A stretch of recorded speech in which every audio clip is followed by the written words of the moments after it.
Hello everyone, welcome to my channel Economics for Success। क्या आपने कभी सोचा है कि अचानक बाजार में मंदी क्यों आ जाती है? कंपनियां कर्मचारी को क्यों निकालने लगती हैं? आम लोगों की जेब ढीली क्यों हो जाती है? आज हम जानेंगे कि आर्थिक मंदी क्या होती है, यानी इकोनॉमिक रिसेशन क्या होता है, ये कैसे आती है और इसका क्या हमारी ज़िंदगी पर असर पड़ता है। तो चलिए वीडियो की तरफ। आप देख रहे हैं कि आज का टॉपिक है आर्थिक मंदी, इकोनॉमिक रिसेशन क्या होता है। तो चलते हैं हम वीडियो की तरफ। आर्थिक मंदी का मतलब है किसी देश की अर्थव्यवस्था में लंबे समय तक धीमापन आ जाना। जब देश की आर्थिक गतिविधियां जैसे उत्पादन, व्यापार, निवेश, रोजगार और खपत में गिरावट आने लगती है, तो उस स्थिति को आर्थिक मंदी कहा जाता है। आर्थिक मंदी की पहचान कैसे होती है? जब लगातार 2 तिमाही 6 महीने तक देश की जीडीपी सकल घरेलू उत्पाद में गिरावट दर्ज की जाती है, तो उसे तकनीकी रूप से रिसेशन या आर्थिक मंदी माना जाता है। यहाँ पे जीडीपी का वृद्धि दर का ग्राफ है और किस तरीके से ईयर वाइज आप देख रहे हैं। 2021 में 8.7 थी, 2022 में घट के 6.4 और 2023 में 6.9 हुई। तो इस तरह आर्थिक मंदी का दौर शुरू हो गया। आर्थिक मंदी कब आती है? आर्थिक मंदी कई कारणों से आ सकती है, जैसे मांग में कमी, जब लोग चीजें खरीदना कम कर देते हैं, ब्याज दरों में वृद्धि, महंगे ऋण से निवेश और खर्च कम हो जाता है, वैश्विक संकट जैसे कोरोना महामारी या यूक्रेन युद्ध। चौथा, कच्चे तेल की कीमतों में वृद्धि जिससे महंगाई बढ़ती है, बैंकिंग संकट जब बैंक कर्ज देना बंद कर देते हैं, नीति संबंधी गलतियां जैसे टैक्स नीतियां या सरकारी खर्च में गड़बड़ी हो तो इकोनॉमिक रिसेशन शुरू हो जाता है। आर्थिक मंदी से प्रभाव क्या पड़ता है? इससे ये प्रभाव पड़ता है, बेरोजगारी बढ़ जाती है, व्यापारिक घाटा होता है, लोगों में आय और खर्च घटता है और शेयर बाजार में भी गिरावट देखने को मिलती है। लोग जो हैं बेरोजगार हो जाते हैं, हर तरफ बेरोजगार लोगों की भीड़ होती है जो जॉब की तलाश में होते हैं।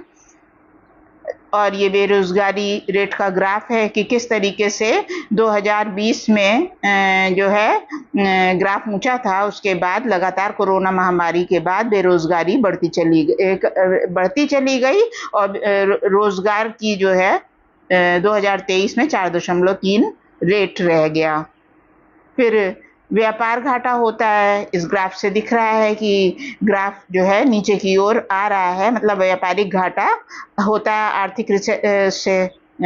आर्थिक मंदी से या इकोनॉमिक रिसेशन से। शेयर बाजार में भी गिरावट आती है।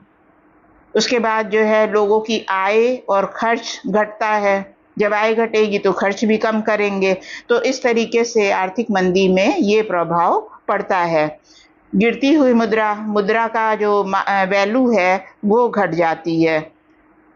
आर्थिक मंदी के प्रभाव पहले और बाद में तुलना। मंदी से पहले रोजगार, नौकरियां उपलब्ध थीं, नियुक्तियां चल रही थीं, उपभोग लोग अधिक खरीदारी करते हैं, निवेश बिजनेस विस्तार करते हैं, बाजार शेयर मार्केट में स्थिरता रहती है, सरकारी राजस्व टैक्स कलेक्शन अच्छा हो जाता है।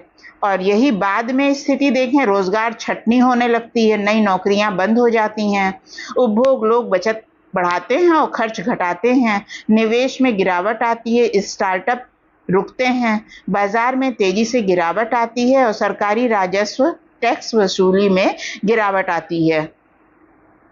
रिसेशन के सामाजिक और आर्थिक प्रभाव भी पड़ते हैं, जैसे बेरोजगारी में जो वृद्धि हुई तो युवा वर्ग सबसे ज्यादा प्रभावित होता है, गरीबी बढ़ती है, निम्न वर्ग पर सबसे गहरा असर पड़ता है, मानसिक तनाव निम्न वर्ग पर सबसे गहरा असर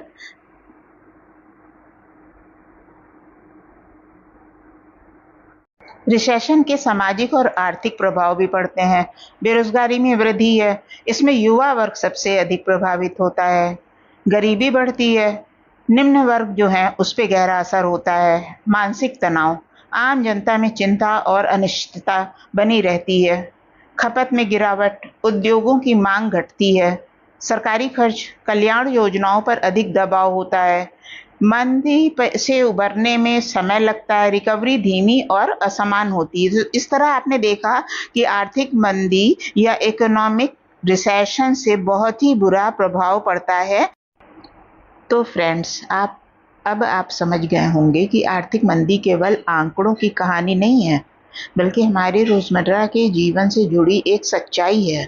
अगर आपको वीडियो पसंद आया हो तो लाइक करें, शेयर करें और चैनल इकोनॉमिक्स फॉर सक्सेस को सब्सक्राइब जरूर कर दें। मिलते हैं अगली वीडियो में एक और महत्वपूर्ण विषय के साथ। Thank you for